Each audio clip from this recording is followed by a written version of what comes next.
The whole story of the future is a story of resources. I think the United States is very poorly positioned itself for this. This is the biggest story not being talked about here in 2025. The U.S. shale patch is being destroyed at $62 a barrel oil. We're going to look back on this period of time in the United States with shame. This is going to be big battles shaping up for who gets the oil. This is going to lead to a showdown between the West and the East. They're going to have to make a choice at some point. People or AI. AI is going to win that. Spiking electricity bills, grid instability, rolling brownouts, blackouts, things like that. We're going to prioritize the technology over the humans. There's a whole thing going on at what I'll call the retail level that says, oh no, you shouldn't prepare. Look at Mark Zuckerberg preparing. Haha, that's rich person's things. They're all buying land, building bunkers, getting ready. Our leadership is not even remotely up to the task of even comprehending what we just talked about. World War III is already happening. This is a house of cards, and it is in the process of collapsing right now. You're going to see an economic crash, the likes of which we've never seen. Hi folks, Canadian Prepper here. Today, we are joined by Dr. Chris Martenson of Peak Prosperity, who skyrocketed into the spotlight in 2020 as one of the most trusted voices breaking down the COVID crisis. His real expertise, though, is in energy and finance. Chris warns that an energy crisis is looming, with the West still dangerously dependent on oil and natural gas. He explains peak oil and broader energy limits in plain English, showing how they drive inflation, debt, and market turbulence. And now, as AI is accelerating, it collides with those same limits. Data centers, chips, supply chains all demand massive amounts of electricity, fueling a new global arms race towards artificial superintelligence. So today I'm hoping that we can connect all the dots: money, energy, AI, and the geopolitical, militaristic component. All these four screens that you see behind me, what's likely to break and how we can adapt and prepare. Chris, welcome aboard, my fellow prepper. Thank you. Thanks for having me here. It's long overdue, by the way. So It's good to be here with you today. Yeah, I agree. We have a lot of mutual acquaintances. I was recently watching a talk between you and George Gammon over at the Rebel Capitalist. And I got to say, I consume a lot of content. And so it's very seldom that something really, piques my interest nowadays. But your breakdown of the peak oil enigma is one of the best, in my personal opinion. I've interviewed Doomberg. I've interviewed Nate Hagens, who have a view. Well, Nate Hagens' perspective is one of what he calls the carbon pulse, that basically peak oil is a real thing, and we are going to be approaching the limits of our ability to produce energy, and that's going to lead to what he calls the great simplification or contraction. And Doomberg is of the persuasion that, human ingenuity will prevail and we'll find a new way. And there's all kinds of factors that perhaps are not immediately apparent in terms of our ability to extract energy from oil and shale and natural gas. I'm hoping, Chris, you can break down explain peak oil for people who are maybe on the fence. And what I really enjoy about your perspective is that you do it in a way which is apolitical. And I find that, I love all you guys, Hagens, Doomberg, yourself, but I find that you provide a nice intermediary point of view here. So can you help my audience understand the truth about peak oil? Well, certainly. And listen, I'm coming at this as a perspective. I'm an investor in individual oil and gas wells and companies and all of that. So I'm coming at this as somebody who has some skin in the game, but I'm not doing this because I have some secret agenda. I want to talk people away from oil because I have a green energy thing going on in the background. Absolutely not that. By the way, green energy is a scam. Different story. Right. So Here's the deal. When you invest in an individual oil well, if you're lucky enough, it's a producing well. First thing it does is it starts to flow. And the next thing it starts to do is it starts to decline in its flow rates. And this happens to any particular well. It just has a good first few months if it's a shale well, and then it just declines. In a shale well, this might be, 85% gone within 3 years. And it doesn't come back, right? There's nothing you can do. It just has this individual decline. Well, what's true for one well is true for 10 wells. And it's true for 1,000 wells, and it's true for that whole field. And so it's just a dynamic. It has to do with geology. It has nothing to do with ingenuity. Yes, we could be a little bit more clever and wring a little more out of the sponge down there, but whatever's in a field, that's what it has. And technology can help you get a little more, or maybe a little less if you do it badly, but that's it. So, and what's true for a field is true for all the fields in a country. And if you plot it out, it looks just like that chart over your left shoulder there. You see these things happen. Now, if a country has oil, they do everything they can to get it out. Some better than others, some more poorly, but they still try and get it out. Currently, there are 56 countries that have produced oil that are past peak and have been for more than 10 years. And it's not because of lack of trying, and it's not because of lack of ingenuity, and it's not because they just decided not to. If you have it, you prosecute it to the best of your ability. That's that. And so we're already past peak in 56 countries. The United States, it has just been announced finally by the EIA, the Energy Information Agency under the DOE. Last year, they had an energy outlook, and they said, U.S. shale oil is going to produce basically the same till 2050. And then this year, April of 25, they updated it. And they said, did we say we're going to produce 13 million barrels a day till 2050? Actually, it peaks starting in 2027, flat for about 3 years, and then U.S. shale peak. It's over. The story is over. Not done like it goes to zero tomorrow, but we're getting less and less and less out of the ground instead of more and more and more. I think they're off. The data tells me that I think we actually hit that peak October of last year, but we'll see. The data can bump along for a while. But this is the biggest story not being talked about here in 2025. Again, it doesn't mean it's all over. It just means that everything is easier as you're going up the energy curve. Mm-hmm. And then things just get harder when you're going down the energy curve. Things get more expensive, and it just somehow it's harder to rally people to things. And you find that bridges crumble and we can't quite find the money to repair them. So that's all I'm saying. Things just get harder. However, we have to connect the second dot to this story, which is our system of money. We haven't, as I think all your followers know, all of our money is loaned into existence. We have a fiat debt-based money system. Neither good nor bad, but it has some features. And one of those features is that you always have more and more debt accumulating in the system. And it's just how the system is built. It's just a math thing. And so we can see that, right? United States now has $103 trillion of total credit market debt. Federal debt's now at $37 trillion. Trump's going to try and make that grow a little bit less quickly with tariffs and things. We'll see how that works out. But the bottom line is we're compounding our debts more and more and more and more. And so a big part of my work is to first, let's break that apart. What is money, right? Well, money is a claim on something, right? I can take a $100 bill and go claim some groceries at the store or get somebody to mow my lawn, whatever, goods or services. Mm-hmm. But it's a claim. So what's debt? All this debt mounting. Well, it's a claim on future money, right? So if I take out a 30-year mortgage, 360 months of my future income stream has got a claim on it. Every month I got to hit that mortgage payment. Okay. How do these pieces come together? Pretty simply, our claims on the future are exploding, growing at like 7% compounded per year for the past 20 years. Our economy, goods and services, has been growing at half that rate or less. So how can you always have more claims than real stuff? Well, you can't. That's where inflation comes in. That's where, if you're lucky, you just get inflation. Here's the prediction.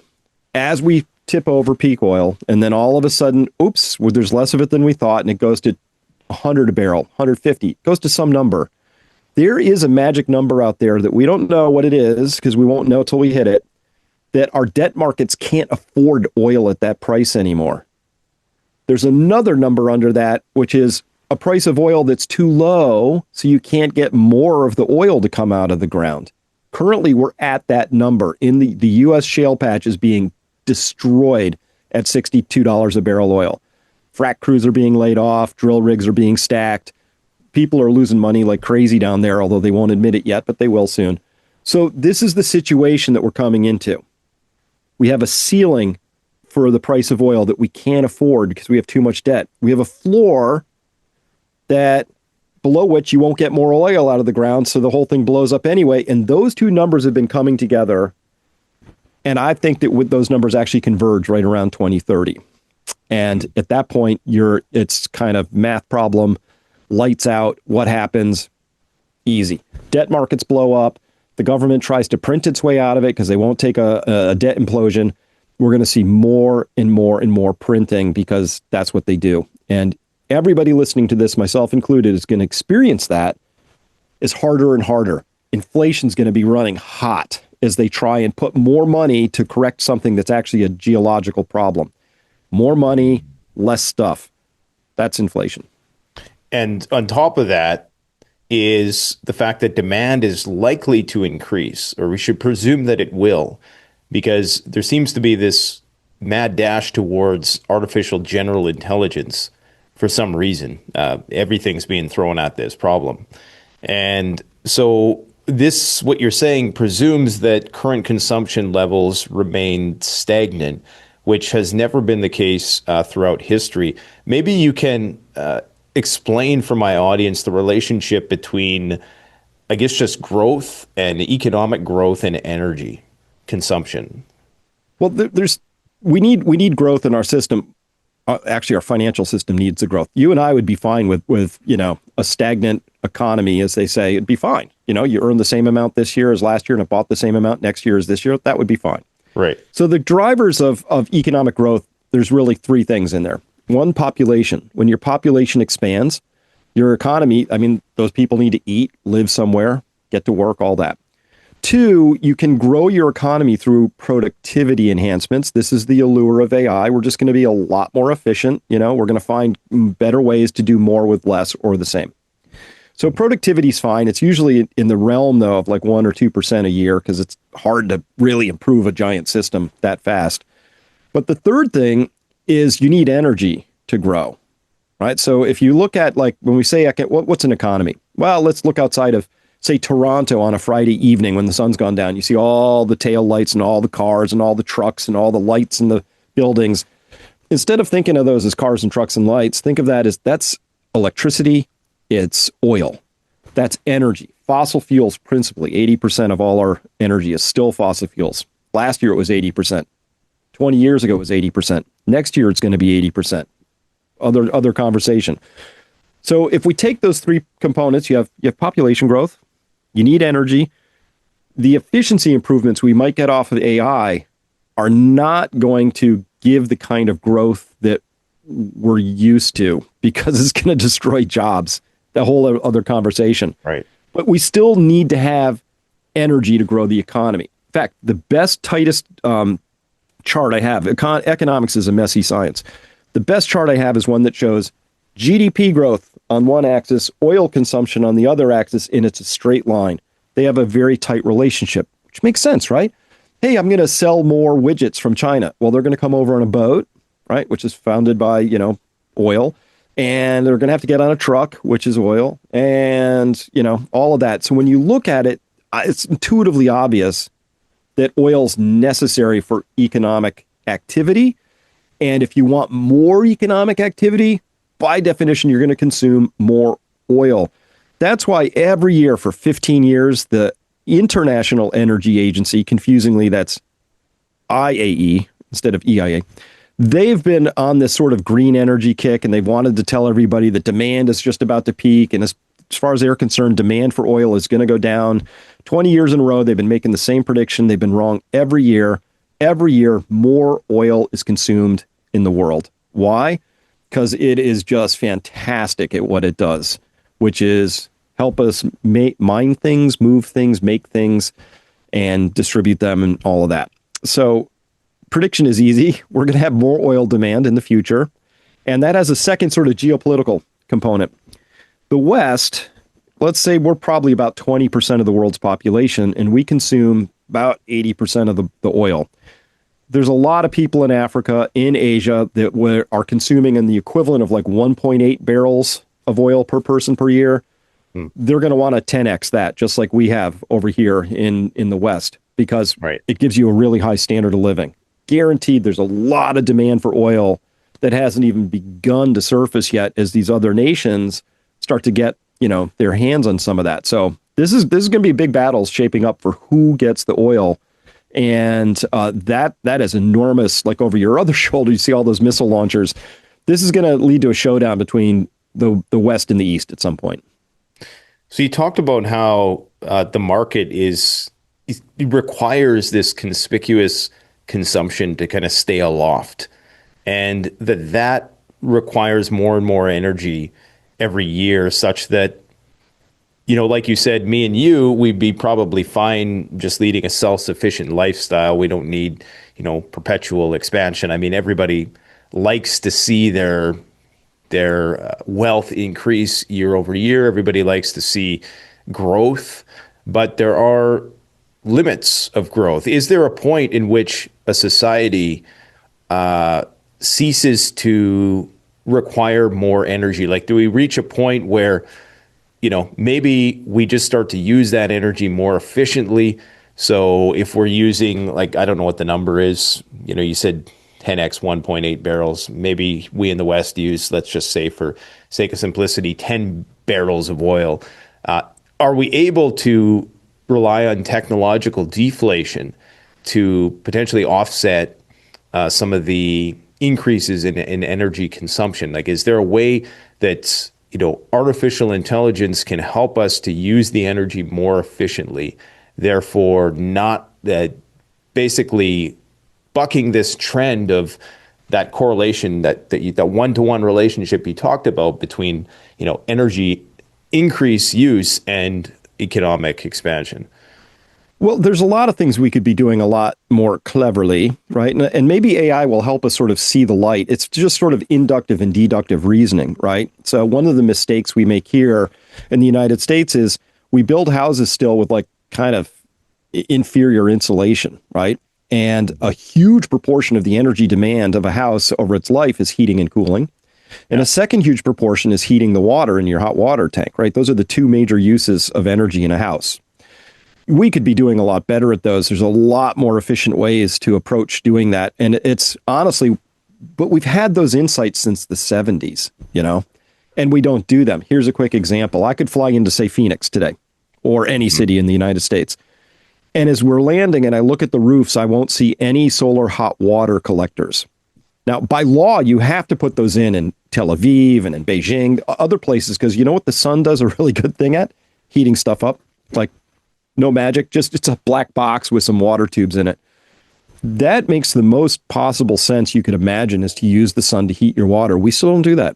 You look at the average home today, they have an electric or a gas hot water heater, full stop. The number of actual solar thermal rigs out there, very low. So in one sense, maybe AI is going to help us do something clever. But in another sense, what we have is a cultural problem where we already have the solutions and we don't use them because we have the wrong story in our mind, which is kind of a Doomberg story, which is like, don't worry about that. We'll find some other way of getting more. We don't have to be careful or clever. We'll just wait for somebody. Somebody will think of something, right? Listen, I would love for that to happen, but we're at this awkward part of the story where we now see peak oil again in the United States, this time for shale oil, and it's right there in front of our windscreen on our windshield on our car. It's right there. And we're still not doing anything about that. What's Trump out there talking about? Oh, I'd like to see oil be cheaper. That's all we don't have the right approach. Let me contrast that. You know who does have the right approach? China. China is going right now. So it was in 2010, China finally matched the amount of electricity generation in the totality of the United States. I mean, they came on like gangbusters through the early 2000s. 2010, they match it, 4,000 terawatt hours. By 2020, they've doubled it, and they're at 8,000 terawatt hours. The United States is still at 4,000. And then in the last 5 years, they've done half of that again. So now they're at 10,000 terawatt hours. We're still at 4,000. And they did that because they understand that obviously they get it. You need electricity. You need energy to prosecute anything you want to do, which is national interest, right? They're putting in, I think, 1 or 2 coal-fired plants a week still. They have nuclears, both in the large scale, but also small modulars. They're working on thorium reactors. They're putting in not just the Three Gorges Dam, but now they're putting in another dam that's going to be 3 times as large as that in terms of output. They're just going at this as if they understand that energy is the thing you need. And we're still not there. In the United States, easy prediction. People are starting to scream about their electric bills, the easiest thing to see. It's going to get really bad because we're slapping in data centers without any apparent sort of coordinating oversight. And they've already tapped out the electric grid. They're already starting to slap in small nukes for those purposes. Can't get a nuke for human consumption, but if a data center needs it, it happens. And they're putting in gas plants right there. And so this is super easy to predict what's going to happen. People are going to get squeezed out of this story, and we're going to find out our economy isn't working for some reason as well. And growth is going to be hard to come by because you know what we're doing with this stuff? Let's say we have 100 units of energy to use in this country. We're going to take X number of units and we're going to shove it into a data center, and we're going to make waste heat out of that so that people can get nice renderings of like a gerbil on skates or something, right? But we're not going to use that energy for something else, like to make transformers or to, build out something. We're going to use that to make waste heat in this AI thing. And by definition, that means we're not using that energy for something else, which it's unclear to me what the economics are of this AI thing yet. I mean, I have some questions. Maybe it's going to be all that and sliced bread, but by definition, we're going to take what energy we have and we're not going to use that to build out what you and I would arguably identify as normal parts of an economy: food, clothing, shelter, warmth, transportation, the usual stuff. Yeah, I just want to touch on a few points you made with respect to energy consumption. Up here, people build what's called passive solar houses. So it's simply just turning your house southward facing, backstopping it with insulation, and having windows that the sun's light can come in but not escape, drastically, in some cases, can completely, I don't want to say completely eradicate your heating bill here in the wintertime, but it allows you to build, greenhouses that don't require energy inputs that can drastically expand the growing season and limit your reliance on natural gas. So that's just one, simple example of how we could probably cut our natural gas consumption in colder parts of North America by a significant amount. With respect to China, would it not be the case, though, that because they have a lower energy consumption per capita, that they are still kind of in the process of bringing the entirety of their population up to a certain living standard? So it's not really until they got 1.5 billion people. We got about, and I say we, in the United States has 350. So, they're about 4.5 times, I suppose, is my math correct? Yeah, about 4.5 times. Theoretically, then, shouldn't they be, consuming 4.5 times the amount of energy as the United States? Or because of the nature of their system and society, are they going to be able to allocate more of that energy towards these collective endeavors like AI, which of course poses a national security risk? And perhaps we can touch on that, but just to, what are your thoughts on that? That, okay, they're increasing their energy faster than us, but is it just because they're trying to catch up? There's a little of that, to be sure, but also they probably are, because they're putting in things right now. They're putting in things that are far more efficient than we had before. Like I like, you mentioned just a solar oriented house that has some passive design features can do a lot, right? That's because we understand that now, and some people do that, but on balance, that's not how we built out. So China's putting everything in right now, right? So they're putting in super high speed rail. They put in, I think, 17,000 kilometers of high speed rail last year. I think we're up to 0 in this country. So they're putting in these investments now that are already taking into account this higher energy efficiency, because we can be a lot more efficient, right? That's something you would sort of build in. They're being smart about it. They're putting people in, buildings which are a lot more efficiently oriented than individual suburban homes and all that stuff. And they're also directing that energy use towards certain things, right? Manufacturing, obviously, and building out their domestic supply chains for manufacturing, because they want to be the manufacturing center and they need a lot of power to do that. So they're doing that. One important part that I think I forgot to mention about your energy consumption is it's one thing to grow your economy. So let's imagine growing involves more buildings, more bridges, more whatever, infrastructure, right? But you have to maintain the infrastructure. It has an energy cost all on its own. No more buildings, no more bridges, but you still have to replace them.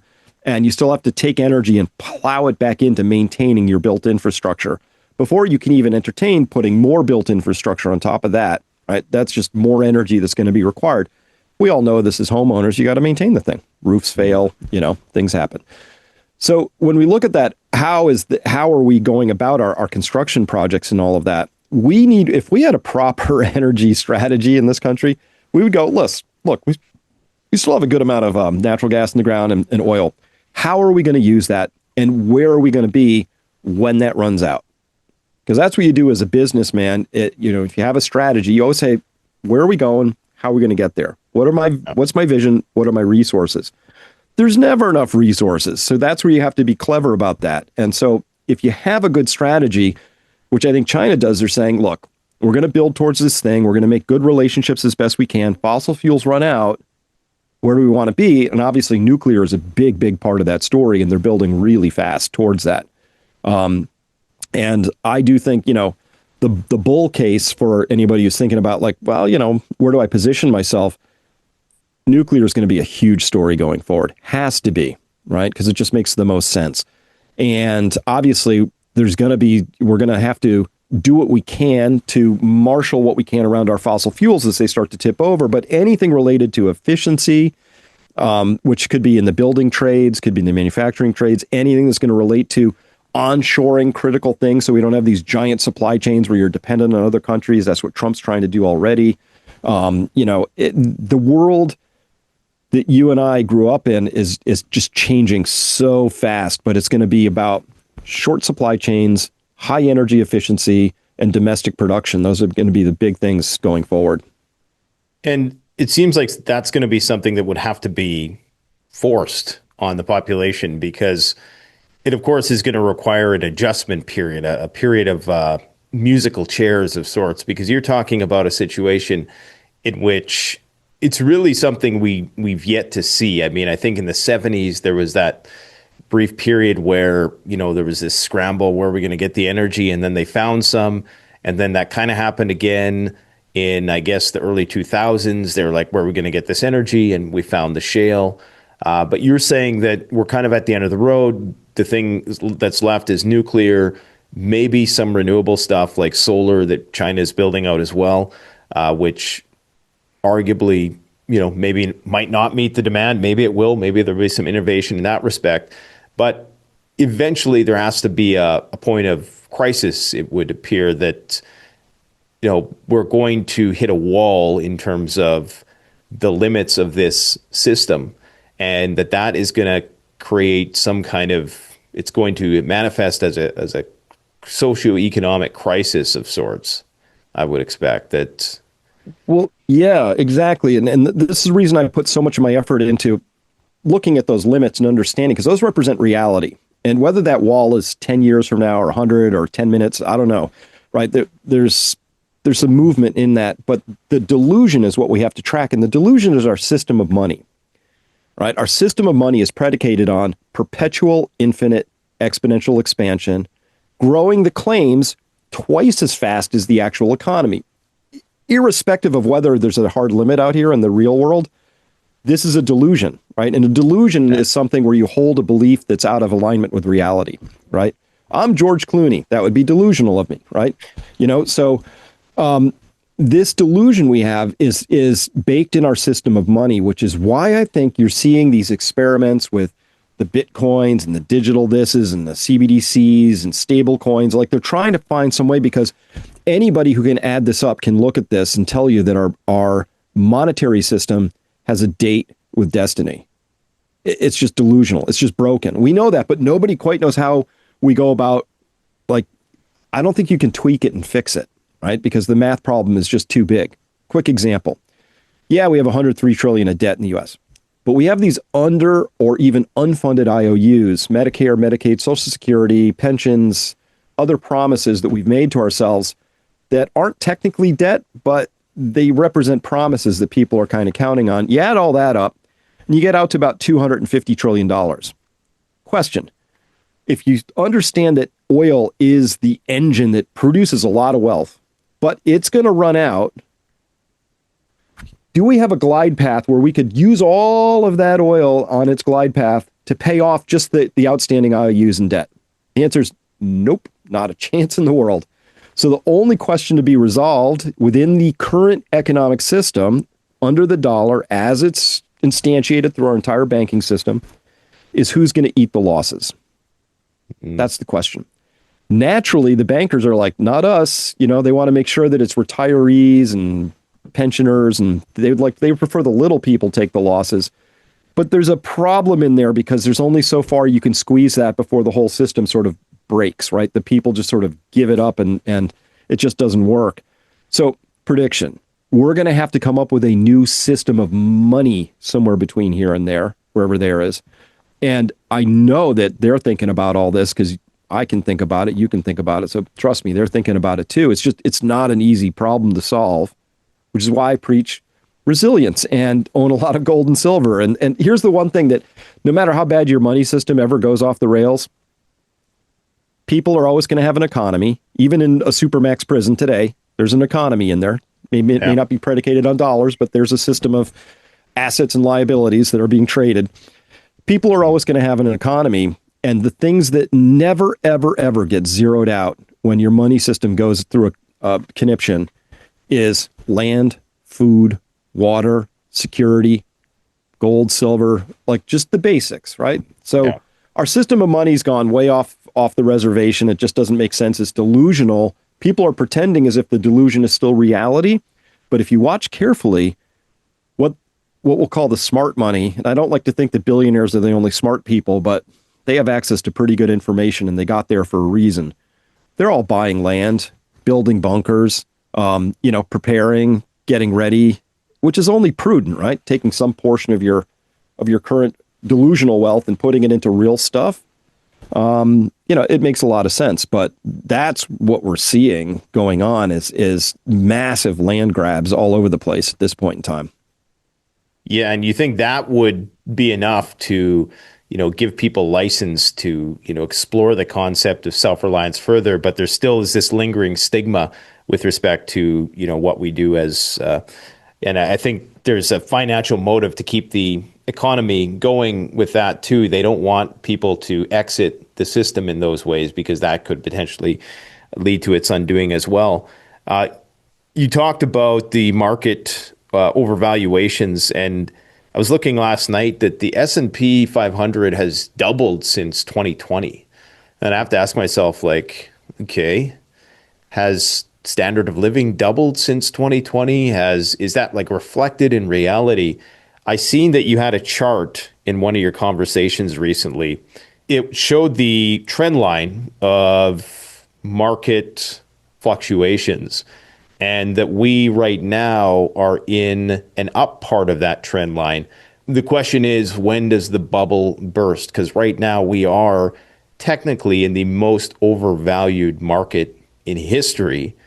And it seems as though people expect that it's going to continue. That, I mean, the risk is so obvious. What are your thoughts on what breaks? What causes the bubble to burst? So bubbles are not financial phenomenon. The bubbles are psychological phenomenon, right? And for a bubble to exist in the first place, you need two things: ample credit and a story, right? And this was true when we had a tulip bulb mania, the South Sea stock bubble, when we had the railroad bubble, when we had the South Florida swampland bubble, the most recent great financial crisis off of that housing bubble. Again, there's just a story. But you have to have ample credit, right? The banking system has to be involved because you can't Here's the definition of a bubble. This is easy. A bubble exists when asset prices rise beyond what incomes can sustain. So in housing, it's pretty easy. Like you say, oh, well, I'm going to invest in housing. I'm going to become a landlord. Well, if your mortgage is $3,000, but you can only rent it for $2,000, but what you're counting on is the house is going to go up further in price, right? The income can't sustain the price anymore, and eventually it collapses, right? So we aren't just sort of in slightly elevated stock territory right now. By every historical measure I have, this is the most outrageous it's ever been, right? Most expensive. And history is pretty clear. When stocks are this expensive, your future returns aren't that good. If you're lucky, they're zero. If you're unlucky, they're negative. So something has to be different this time. You know, we have to have some rational explanation for why the economy is about to just take off and go crazy. And I'm still searching for that story, right? Because right now the story is AI. And I admit, I use AI. It's really impressive. It does a lot of great things. But when I ask the next question, which is, well, how does it make money? Well, it kind of does for the people who own it, control it, use it to build robotic factories, but it doesn't create, it's going to steal jobs, not create jobs on average. So NAFTA under Bill Clinton stole blue collar jobs, ruined them. AI is coming for white collar jobs. I'm like, well, what jobs are left exactly, you know, in this story? Because we won't need factory workers. It's all going to be robotic, and we won't need all the service economy people that we built our whole economy around. 70% of my United States economy is service jobs, right? We're lawyers, we're accountants, we're dog walkers, we're whatevers, right? And AI is going to steal a big chunk of those. So now what do those people do? Well, now they're saying, oh, well, that's where universal basic income comes. You know, we're going to have to pay people to stay home and hang out on the sofa, right? Like, well, now how do we square this circle, right? If the people are staying home and we're paying them to stay home, and I mean, I don't see it yet. And so this could take a little while to work it out. But if I could, let me just put this one chart up real quick. So these are U.S. stock valuations comparing it to 1929, 65, 1999, and here we are higher than any of those levels as of August of 2025. This is a Bloomberg chart, right? Going back to 1900. So we got a lot of history. If you had bought into these stock peaks here, or here, those were terrible times to be invested in equities for the next X number of years till things sort of began their climb back up again. We're there. It takes a heck of a story to say why this time is different. It's never different. That's the core learning around this. So you don't think that, sorry to interrupt you, but you don't think there's something novel about artificial intelligence? And this is what, you know, the singularity preachers talk about they would argue that, well, there never has been a technology that is autonomous and is self-regenerating and is able to think. And so that for that reason, this next leg up is exponential. It's going to be a technological leap that is not linear in the same way that all of those aforementioned, be it the railroad, the phone, the internet, that this is different. And I'm with you that this time is likely not different, but what would you say to that argument? Well, this is a brand new technology, and always what you get on the front end of a technology is you only see one side of the coin, which is look at all the great things it could do. And as we know, there's a second side to that coin, which is like, oh, it's also going to have some negative stuff we failed to think about. Because we're optimists. Humans are optimists. We're like, look at all the great stuff it's going to do. But here's some bad stuff that could happen on the back end of that too. And we should consider that, right? So, you know, right now, I can tell you that the generation of kids who just came up because of COVID and, you know, so they had all the masking issues and not developing appropriately. We're now seeing that they're coming into school with profound deficits, right? And we don't know if some of that's because they have vaccine deficits or it's just poisons in the food or it was whatever it was, or it's a screen time because now they've used these AI tools to maximize engagement. That's what they do, right? And we all know what it's like to doom scroll for a while and wake up and wonder what happened to your last hour. These things have been optimized to capture our attention, but I think developing human brains, we're going to learn, we're going to look back and go, oh, that wasn't so good to have their dopamine maxed out all the time because it fried some circuits, right? And so the AI optimists are like, look at all the great stuff it's going to do. Well, it's also going to do some bad stuff, right? And I don't think we're accounting for that at this point in time. But the second thing is, this is actually, AI is the most disruptive technology. And that's a whole different thing. We had transformative technologies before, right? Like internet, transformed how we did business, all kinds of stuff. This is disruptive. This is kind of like the internal combustion engine meets horse farming back in 1900. That's disruptive. It completely upends things. And if you had a whole economy based on horses and moving manure back out of, New York and making buggy whips or whatever the stories were, that all just absolutely went away. Now, do we have the things in place we need to actually manage that disruption? I would answer no. And the fun part is you can actually use AI to answer these questions. I do all the time. Like, hey, if, AI takes 50% of the service jobs away, which it could, what do those people do? And it'll deductively walk you through it and say, I don't know, they're going to have to find some other meaning and purpose in life. Well, we don't have the cultural mechanisms in place right now to manage that. And I would submit to you, we don't have the quality of leadership we would need to manage that level of disruption. And so we're going to have disruption. So that's part one. I think that the techno optimists are failing to consider the downside as well as the upside, right? I'm a fundamental economist when you get right down to it. Zoomer here on Twitter the other day, I think asked it exactly right.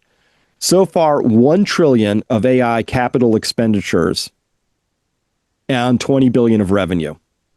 Remember, a bubble exists when incomes can't sustain the asset prices. So $1 trillion of capex. Look, if we have 20 billion of revenue, we're going to need 50 years at that rate just to get the revenues, not let alone profits, to pay back that trillion of capex spent. So, and that's been spent on chips, which are likely going to be obsolete. Yeah, exactly. Right. So they have a 7-year depreciation schedule on them. You know why? Because they're obsolete in 5 to 7 years, and you have to replace them anyway. So yeah, if we have a rolling 1 trillion of capex, and we're only getting 20 billion of revenue, obviously there's we have some hopes that somehow this has to create $1 trillion in profits to justify that capex. Right. It has to have $1 trillion of positive cash flows somehow. Now, I just don't know what that looks like yet, because I can tell you for every story where we get some productivity gains and AI is additive to the economy, I can tell you a similar story where it's subtractive because it's displacing people, right? Mm-hmm. And some of that could be fine. We don't need 5 million lawyers in the US. That's great. But these are white collar jobs. These are some of our highest earners. So what we're seeing is it's going to create a very, very rapid bifurcation in our economy, where there's going to be a few people who are tapped into that, giant, income stream, whole lot of people who just got displaced. And then weirdly enough, probably a resurgence of some trades and blue collar jobs on the back end of that, focusing on things that AI can't do, right? Can't call AI when your roof's leaking at 2 a.m, right? Or when your water tank blows out, right? So, but it's going to create this mass hole in the center of our culture that we're just not ready for. And I submit Canada, US, our leadership is not even remotely up to the task of even comprehending what we just talked about. Yeah, I mean, they can barely understand. We've all seen those congressional hearings with, Facebook and, the questions, the elementary questions that are posed to, these tech CEOs. I can't for the life of me see them grasping artificial intelligence and its many nuances, much less its economic effects. It's going to obviously require a lot more energy. And clearly there is this push, and the government's behind the push. So I just talked about how the government probably doesn't understand it, and it's relying on these smart guys, these nerds, to tell them how it works and why they need it so badly. But there seems to also be this mad dash to throw everything into it, because they also understand that it's a national security risk. There's an arms race component to this, to build Skynet, to build Palantir, to build something that is going to be able to be used as a weapon to, steal the other guy's energy, maybe. Do you think that the arms race component of this is perhaps what's driving this investment, this overinvestment? Because clearly, like you say, the numbers aren't justified. And from a business point of view, this doesn't seem to make a lot of sense. So where's the money coming from? Where's the optimism really coming from? I'm almost as certain as I can possibly be that a big portion of the revenues we are seeing are coming secretly from my government. They have this program called FASAB 56, which if it's deemed in the interest of national security, the government can funnel money and cook the books, both on private companies and in the public books, if it's deemed in the national interest. I guarantee you AI is in the national interest, 100%. And the theory there, talking to people who are in the AI space, is there's this something called a digital canyon, that whoever gets to artificial general intelligence or super general intelligence, SGI, whoever gets there first, their machines will always be ahead of yours. You can never catch up. They get there first and then they win. Right. And, imagine what could happen under SGI. The idea is, I don't know, it can break 256 AES encryption, so all of banking doesn't work anymore, and Bitcoin nothing works. You can penetrate any system, and you'll never catch up. So you will forever have lost that race. So obviously this is an existential kind of a thing, and every generation had their existential thing that the money decided they had to be secret and throw money at, right? Defeating communism, the missile gap, whatever it was, right? It's always something.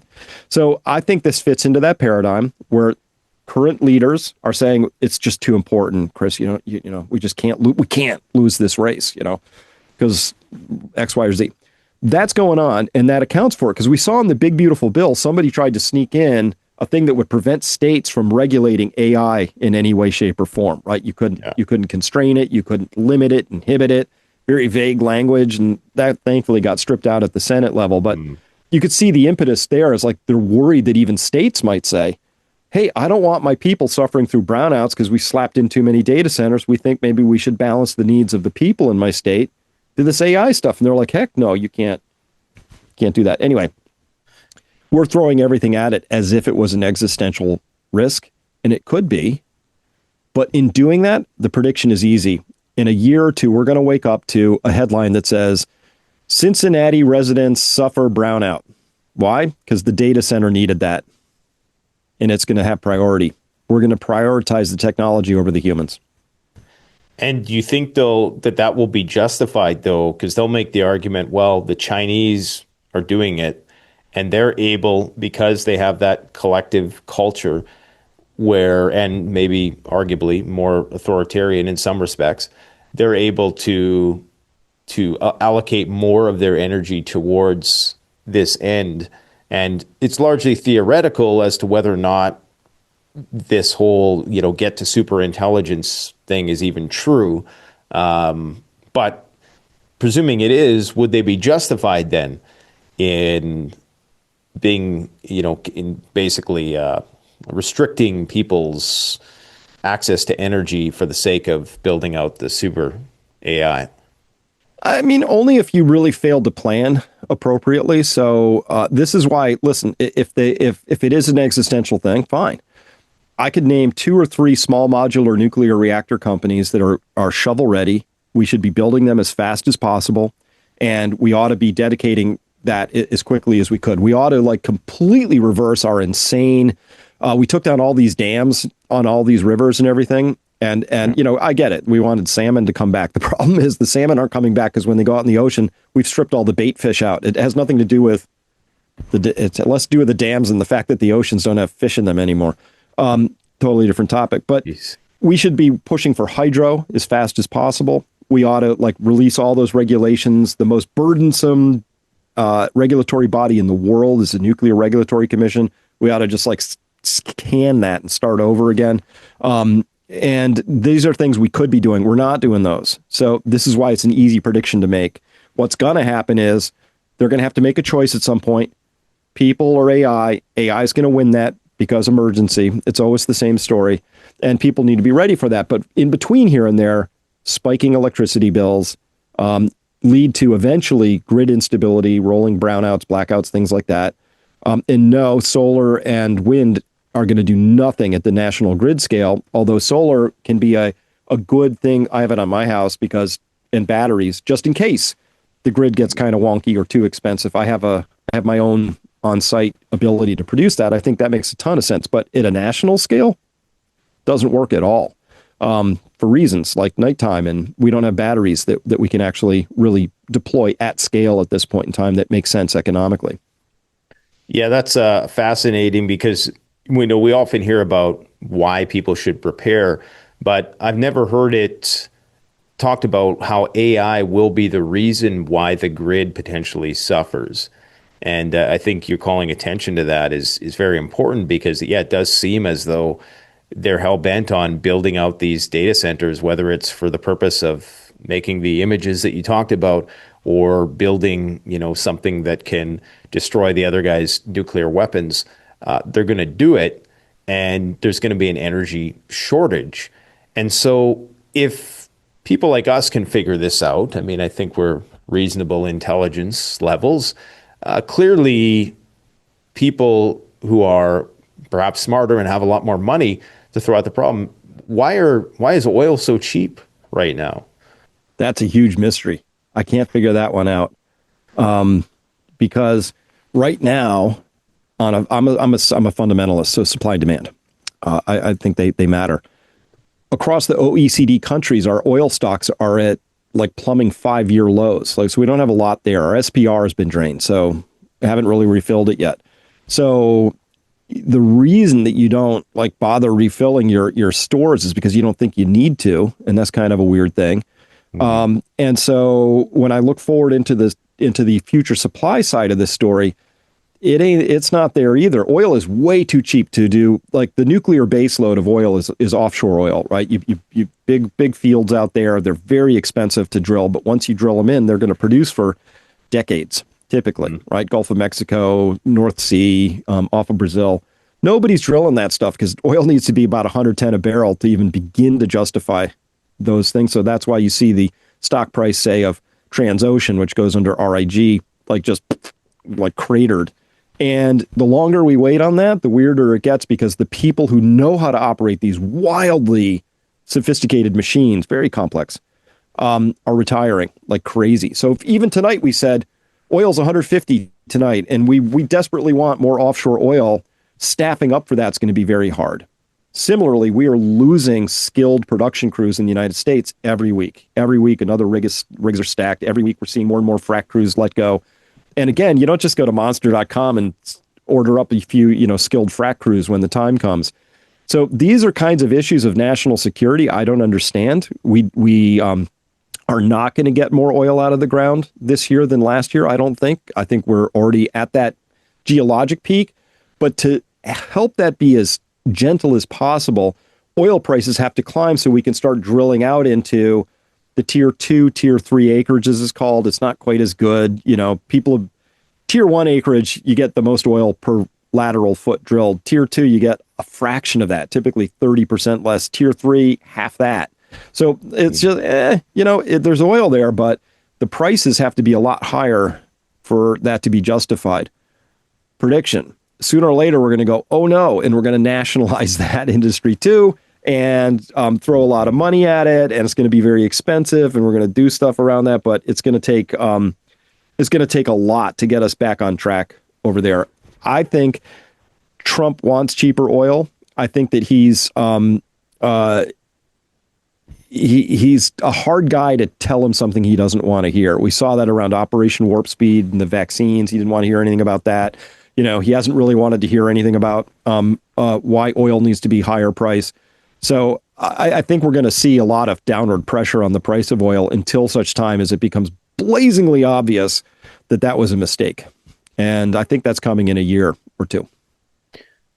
I'm sure you're familiar with Doomberg's argument that the benefits of, even if oil is at a low price, that there's other ways money can be made by the natural gas that gets fracked out or whatever, and we could sell it as LNG, that the calculation for the ROI also has to take into account the fact that there's these other, combustible materials that come up with the oil. And he'll say things like, while the energy that is used to get the oil is in situ, and it doesn't require, oil or energy from the outside, so it's somewhat misleading. What do you make of that equation, that it's not just the oil that needs to be factored in, that you also get natural gas that then can be exported to, say, Europe, who now is going to be wholly dependent on the U.S. for, and maybe some other countries in the Middle East for LNG? Yeah, Europe, poor Europe. They are proverbial Charlie Brown, and we're Lucy with the football. We blew up their Nord Stream pipeline, and we said, "Trust us, bro. We got you covered with this LNG." Right. Right. We're gonna absolutely violate that implicit contract, guaranteed. Here's why. Over the past year, for whatever reason, we have about 1 billion cubic feet per day of natural gas less coming out of the ground than we did last year. Why is that? Well, if you look at it, I can show you that the Haynesville, the Barnett, which are two big shale plays, are nosed over. We've about hit peak in the Marcellus, but it's going to bounce along for a while. The reason we've had excess natural gas is because of that associated gas in the Permian play, which has just been woo. The Permian play is not this giant thing that straddles New Mexico and Texas anymore. It's down to just 2 counties are left that are still growing their production. That's Lee and Eddy counties, principally in New Mexico. A little bit on the Texas side too, in a different county, but it's just this one little spot. And now all the rest of them are starting to sort of what's called gas out. So they're creating more gas. You could look at that gas and say, oh, but look at all this abundance. The fact that we're getting more gas out than oil is called the gas oil ratio. Whenever it's expanding and you're getting more gas than oil, it means you're bubbling out. You're at the end of that field. So while some people look at it and go, wow, look at all this gas we're getting now. Nobody saw that coming. Like, oh no, all the petroleum geologists will tell you that's not a good thing. That tells you that you're at a mature part of this field and starting to bubble out. And so you're at what's called the gas phase there. You're bubbling, bubble point. So I look at this and I say, okay, we're going to look back on this period of time in the United States and with shame, because we were ripping this stuff out of the ground so fast that in many cases, the only thing we could think to do with it was to burn it into the night air, right? Called it flaring. Yeah. And then we have all these associated natural gas liquids that we're exporting. We're calling it petroleum, but it's not. It's butane, ethane, propane, right? 1, 2, 3, 2, 3, 4 carbons, right? It's this stuff. We don't know what to do with all this butane. China loves it. They cook with it, right? All that stuff. Fine. But again, if you look at the economics of this, those companies are selling that stuff either at cost or kind of at a loss. I mean, yes, they're getting money off of it, but when you add up how much debt they have and what it would take to pay that debt back and what their cash flows are, I can't make it like, it's insane economics to me. I don't know why nobody's looking at this, but they aren't. But it's just completely obvious to me. Like if this was above ground, I think it would be easier. Hey, let's say I have 1,000 acres. I got trees on it and I got to get a skidder and some other equipment. So I go to the bank, I get a loan and they're like, okay, great. And then I need more money because I want to get some more trees. I would hope my banker would walk onto the property at some point and go, how many trees do you have left? Because I'm going to need to see how you pay back the debt that we've given you off of the trees that are remaining. It should be a pretty easy thing to do.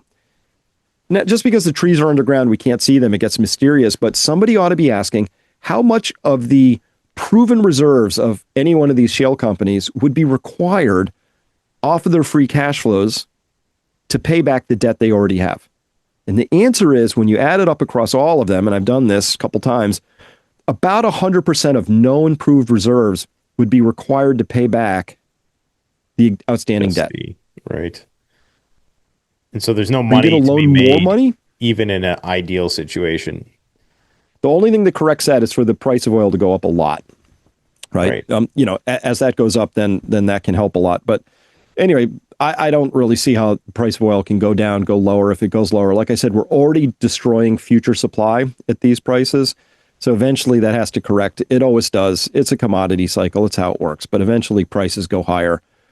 On the natural gas side, though, I'm a little worried that, we have an extra 8 to 12 billion cubic feet per day of demand for LNG terminals that are under construction. I'm like, well, if in the last year we have 1 BCF less per day, where are we going to get these extra 8 to 12. Like, where's that come from? Well, somebody's going to have to produce it. Not at these prices. It's not coming out of the ground. So prices have to go up. So whether people are paying more for electricity or more to heat and cool using natural gas prices are going to have to go up, or we're going to have to figure out how to make do with less, which is a fancy way of saying rolling brownouts, stuff like that. So, or Europe, sorry, Europe, we can't. I know we promised you that LNG.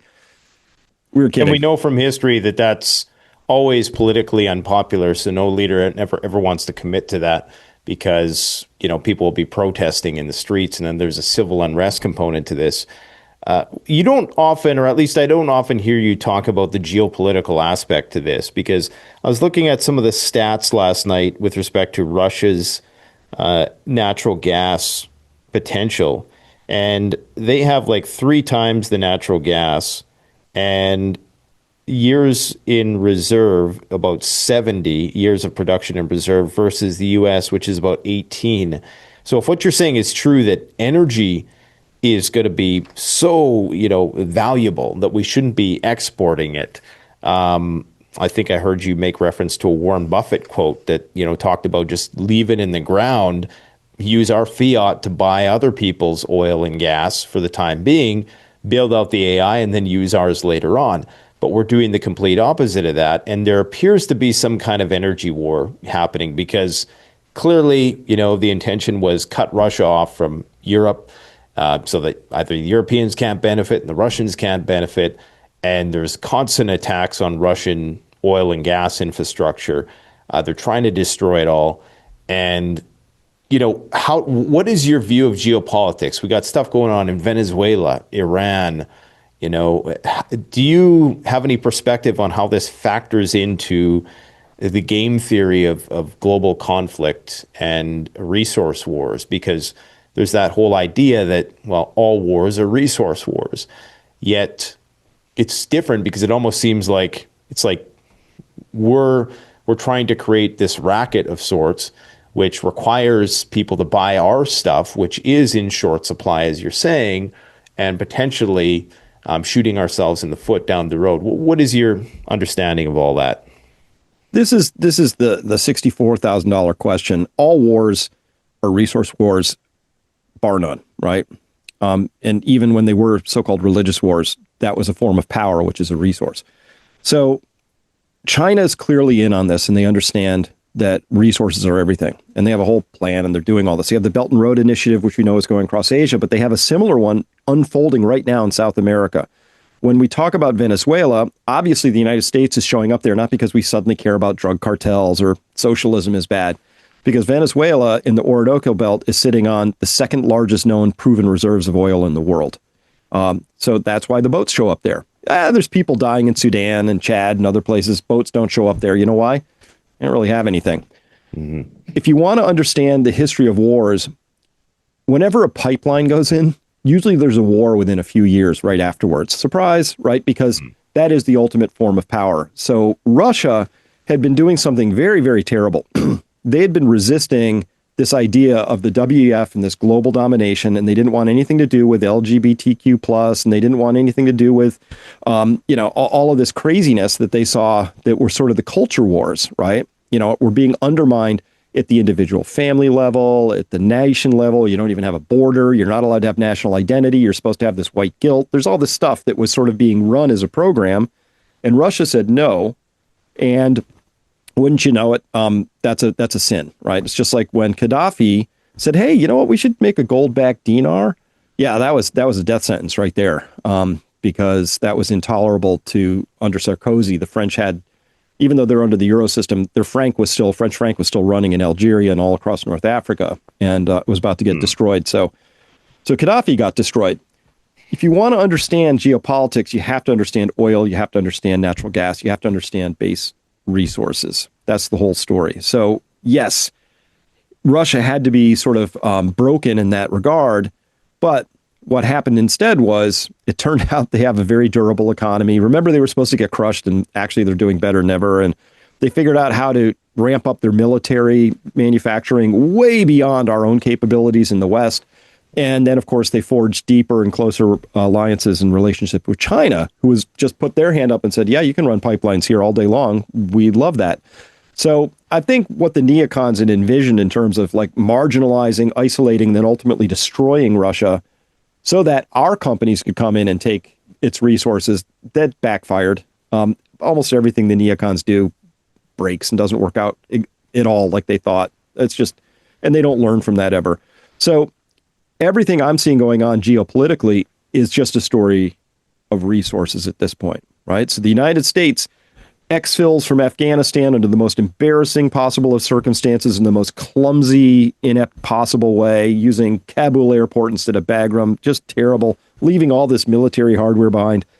That wasn't the real story. The real story was 2 weeks later, Kabul was a safer city than Baltimore, and China's inking deals left, right, and center for copper deposits, lithium, you name it, right?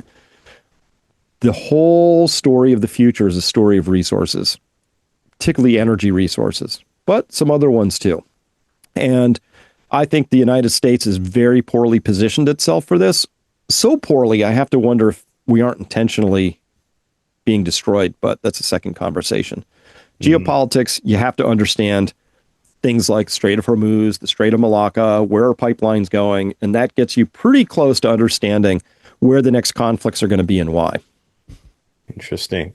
So what can people do to, in your opinion, prepare and position themselves either financially or at the home in terms of building out self-reliance systems? Well, this is why I do what I do. I believe that context and education, first up, you have to know what's going on. Like if you don't understand the game that's being played, you're not going to have any chance of participating in that game meaningfully, let alone winning it. The second thing you have to do is find what's preventing you from taking action, because a lot of people know this stuff and they're nervous. They don't do anything. That's most people. I don't get it, right? Because to me, if I have even a slight concern that, say, trucks would stop rolling and food might become in limited supply, well, I can just very quickly and easily order some freeze-dried food. And then that concern is gone, freeing up my mind for other things like having fun and building my business or whatever I'm up to. Mm-hmm. So the second thing people have to understand is not what they need to do, but I hate to start it here, but it's like, why aren't you going to do what you already know you should do? And usually it's because their friends aren't doing it yet, but I think there we have to understand what's over your other shoulder, which is we're under that cognitive warfare, right? Where we're told to sideline ourselves. We're told that it's stupid to look for yourself and read a package insert on a medical product or to store food. Like there's a whole thing going on at what I'll call the retail level that says, oh no, you shouldn't prepared. And then we sort of like go, oh, but isn't it? Look at Mark Zuckerberg preparing, I guess that's rich person's things they're doing over there. Like it's okay for a company or a government or a rich person to plan ahead. In fact, we would say, oh, it's terrible that FEMA didn't have cots and hots for the last crisis. They should have prepared. No, you should have prepared as well, right? I mean, it's just, it's crazy. We have like these dual standards, like what's okay for them is not okay for the little people. Yeah, they want retail to invest in the stock market instead, in these overvalued stocks, instead of putting that money into building the system. Yeah. Right. And you shouldn't be at all responsible for your self-defense. Like we're watching this horrible stuff in the UK where the person who's defending themselves goes to prison, not the person doing the attacking, right?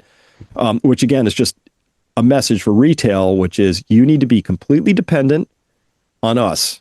And if we decide to screw you, your job is to sit back and take that. So that's kind of the story.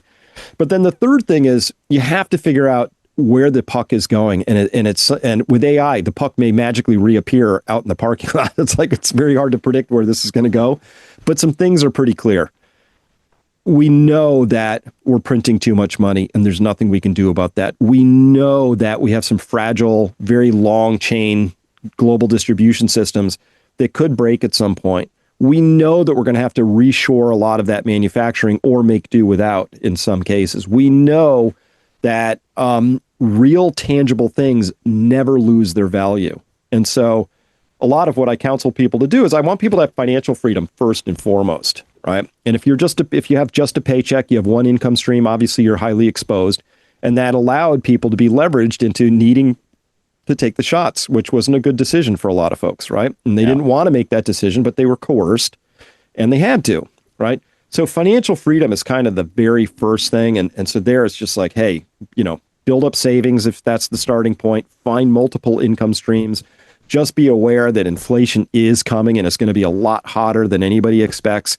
And some of that's going to be driven by price, supply, demand increases because we just forgot to drill more oil, or maybe we shouldn't let data centers consume 8% of total electricity demand, et cetera.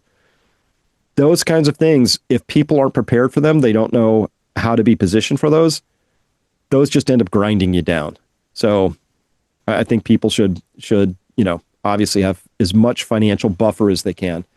And would you say that general commodities are a relatively safe play at this stage in the game, be it oil, copper, silver, gold? Do you think that there's still a lot of upward potential for gold and silver, and obviously oil? I presume you would be investing in oil at this time. Is it safe to say?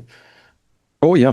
Yeah, no, absolutely. I'm irresponsibly long gold and silver, have been for a while. And I'm getting irresponsibly long in all things commodities related, because I'm convinced that there's just a lot of printing coming at some point here in the future, and there's not a lot we can do about that. So it's just what the math says at this stage.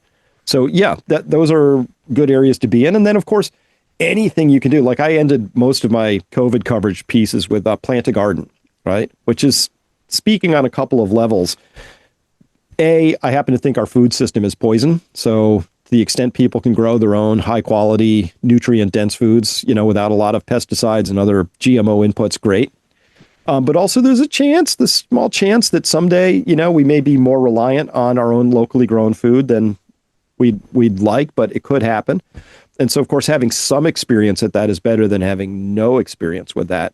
Yeah. And then the third level to that whole plant a garden thing is it starts to snip the ties of dependence on the larger system to become more self-reliant. And I think that's a good process to get started for anybody, even if it's just a plant on the windowsill, anything to begin reclaiming your sovereignty as a person who's responsible for your own future. Yeah, it's incredible. I've built out a pretty sustainable system right now at my homestead where I have a greenhouse that just produces, massive amounts of food.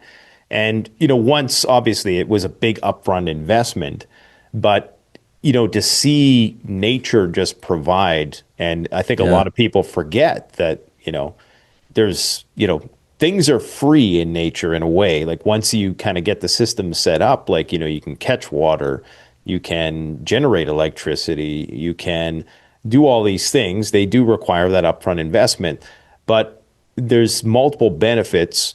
One, acting as a potential hedge against a possible calamity down the road, but it also provides a sense of purpose. And I think this is one of the things that is not talked about, in that a lot of the cultural schizophrenia and confusion, I think, is because people lack that fundamental purpose. And, for the longest time, hunter-gatherers, agrarian, I'm not romanticizing that lifestyle, but there's something about that provides people with a reason to get up in the morning. Even if it is like a person like yourself, like you don't have to go and, collect eggs from the chickens. Like, you could pay a guy to do that. You could, but you do it because, you feel like on the one hand, you should know this stuff. It's probably healthier. And there's something I think there that's more ado with, this gives me a reason to get up in the morning. And there's a lot of people right now who don't have that, and they're going crazy. I mean, we've seen it. People are just losing their freaking minds. Every demographic has their own version of the disease that's unfolding, and the mental disease. And this lifestyle that we're trying to build, it's more than just money as well. There's something else there that I haven't quite been able to put my finger on that people are seeking.